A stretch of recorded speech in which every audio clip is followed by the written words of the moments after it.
Chapter 6. Personal Choice. A Life Outside of Therapy. Metacognitive awareness consists of two components. The first component is that we are aware that we have some thought processes and can look at what is happening in our heads. The second is that we can evaluate our existing strategies and choose some new or better strategies for ourselves.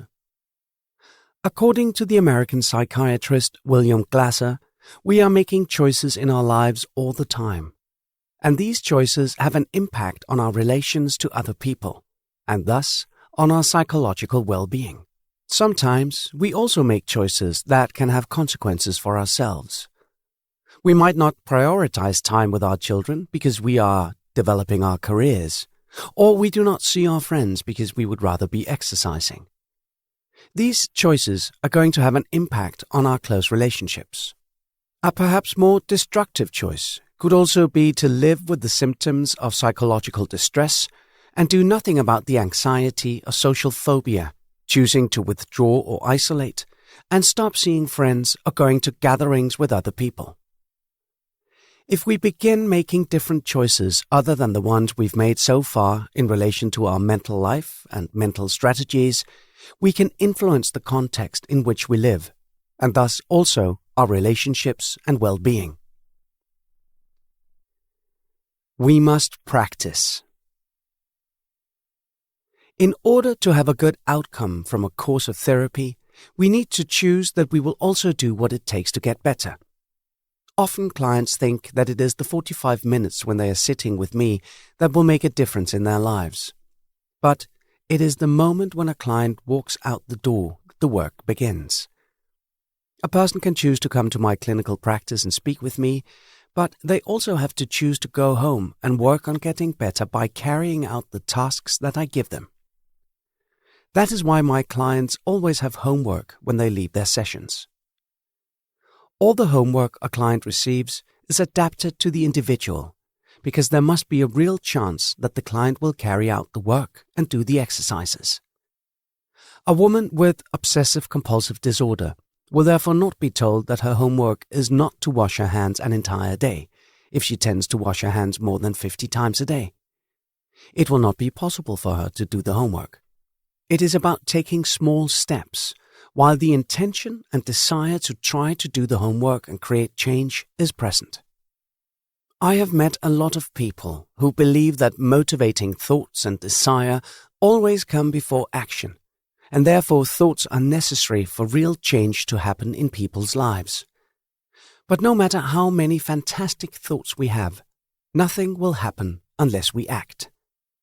We must therefore choose to act and choose to carry out the metacognitive exercises, because otherwise we cannot create any changes.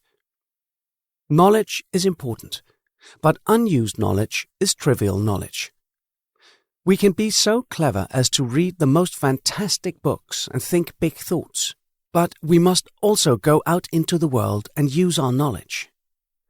In therapy, this means using our existing knowledge about our thought processes and the exercises we receive to make changes in our lives. We must therefore practice. Let us imagine that you would like to lose 5 kilograms. You go out and run 3 times. Then you weigh yourself and find out that you have not lost 5 kilograms. So you conclude that running does not make you lose weight, and you stop. This example shows that it takes time to create results, because you probably will not succeed from the start. You will fall into ruminating and excessive worrying, and you will only be able to get out of it again if you practice. Ambivalence. The intention to create change must be present in the client. Sometimes good intentions are also followed by a feeling of ambivalence. On the one hand, many clients have a desire, for example, to get out of alcohol abuse or let go of compulsive behaviors. But on the other hand, they have the feeling that the substance abuse or rituals also help them, because if they do not have other ways to stop their anxiety or keep their compulsive thoughts away, the substance abuse or rituals have a certain effect. as to ruminating and worrying. That a client has a feeling of ambivalence and two different voices are speaking is not a problem in relation to therapy, because even if there is just a small desire to create change, there is something to work with. Occasionally, I find myself sitting with clients who come because their doctor or spouse has referred them to me, but the client does not want to be helped. Freely adapted from Miller and Rolnick, 2004. And so, as a starting point, I cannot help. So in these cases, I have an initial motivational interview with the client. Together we look at the two inner voices. For example, if the client suffers from compulsions, the one voice will say, "Stop washing your hands," and the other will say, "Keep doing so." The voice that wants change must therefore be strengthened and practiced. Together we make a list of the problems that the client has. And I ask them what their goal is when they walk out of the door after their final therapy session. How do they want to walk out the door? Which life do they want to walk out into? Therapy requires a problem. The willingness to change is often linked to whether the client has a problem that he or she wants to resolve. Because if it is only the spouse who, for example, sees alcohol abuse as a problem, the less chance that the problem will be resolved. My type of therapy involves one or more problems. If the client does not have a problem that I can solve, it is similar to a patient who goes to the doctor and says that she wants help for a leg that is not broken yet. The problem can be very big, and it also can be very small. A client might have had depression and perhaps is worried about ending up in the same place again. There must be a problem present at the time of the referral, just as there also must be a desire to resolve the problem. In other forms of therapy, the therapist will work in another way, asking some other question of a client who may have been referred to the psychologist by her doctor, but who does not feel that she has a problem herself. In such cases, the therapist will take more of what the client says as a starting point and create a relationship between the client and the therapist, even though the client has not expressed the need for psychological help. But in metacognitive therapy, the key question is, what is the problem? Leave the past behind. Viktor Frankl, professor of neurology and psychiatry, created the psychotherapeutic approach of logotherapy. Logotherapy operates with an existential understanding of the word meaning and the understanding that human beings search for meaning in their existence. Frankl himself said of logotherapy, "Logotherapy focuses rather on the future, that is to say, on the meaning to be fulfilled by the patient in his future." Frankl, as translated by Nina Chatelain, page 102. The past must therefore be left to rest in peace. Frankl shared this approach with William Glasser, who was behind the well-known therapy session that you read about in Chapter 2. Personal choices also consists of choosing to leave the past behind and creating meaning in existence. Viktor Frankl's own personal history testifies to how he also made a personal choice on how he would live his life. During the Second World War, Frankl, together with his family, were first sent to Theresienstadt concentration camp and later to Auschwitz. If possible, Auschwitz was even worse than Theresienstadt. Here, Frankl was separated from his family and lost contact with them. In the camps, Frankl observed how people who had found meaning in their lives were most likely to survive. Meaning can be anything. Meaning can be the belief that God has given you some trials in life. Meaning can be the desire to see your children again, or thoughts about the art you want to create, or the desire to be able to tell the story about the concentration camp. While most of Frankl's family died in the camps, he himself survived. Many of those who physically survived the concentration camps went through life with psychological scars on their souls, and several ended up committing suicide. For Frankl, it was crucial to develop personal meaning from the suffering to be able to continue through life as a whole person.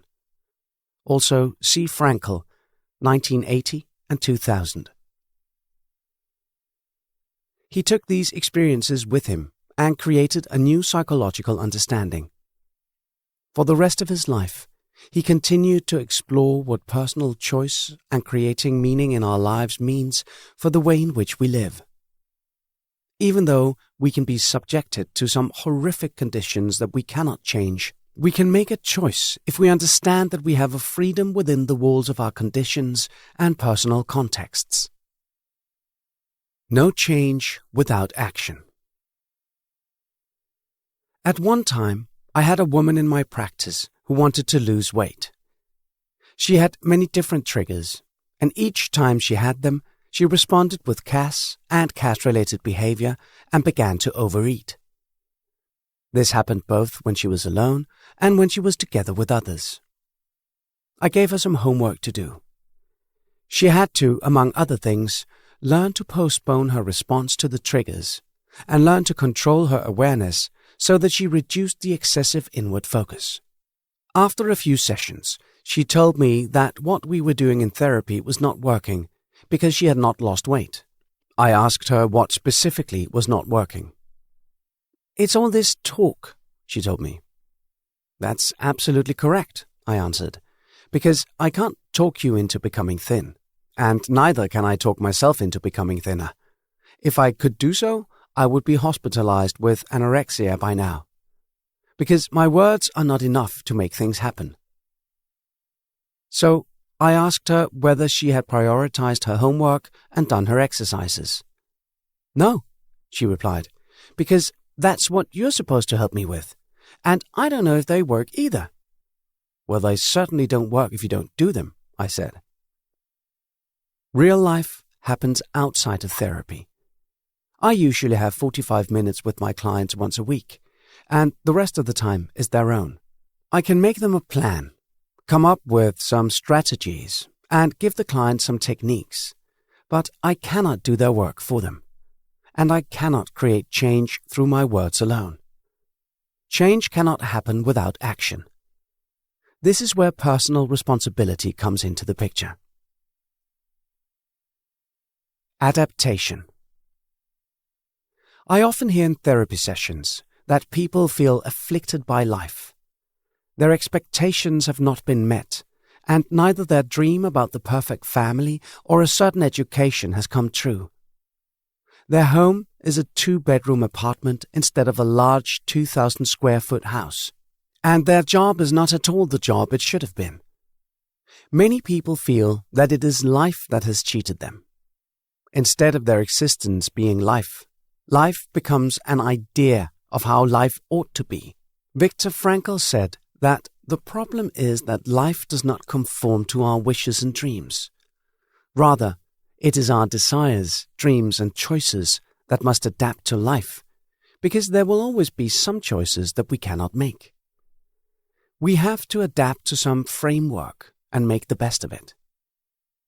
From the moment that we understand what our framework is, be it financial, health, family, we have to make the best choices we can within this framework. And this acceptance is freedom and creativity within the walls. Today in the West, society offers us everything, and we get our motivation from temptations and money. But the strongest drive people have is the desire to find meaning in their lives. And meaning is the only thing that our society does not offer us, according to Frankl. We have a choice from the moment we know that we have a choice. We do not have all the choices, but we do have some choice. Just as we do not have complete freedom, but we have some freedom.